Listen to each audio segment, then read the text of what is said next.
I feel it's a practice around making big bets in terms of the funding that you commit and the way that you commit it. So I mean long-term funding, I mean larger amounts of funding, I mean funding ecosystems instead of individual organizations.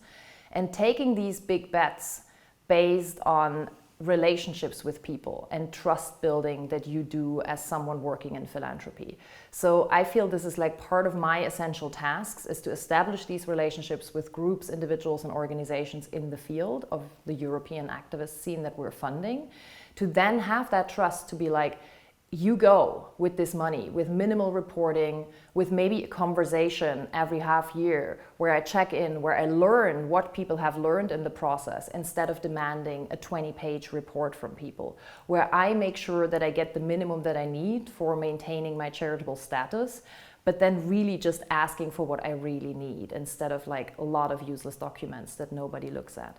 And it also means taking the big risk and making bigger bets by spending your endowment, for example, and making large grants and maybe spending down your foundation. So there's loads of ways in which you can change your grant making practice towards that goal. And I would say there's no reason not to start that, given the urgency of the situation that we're facing.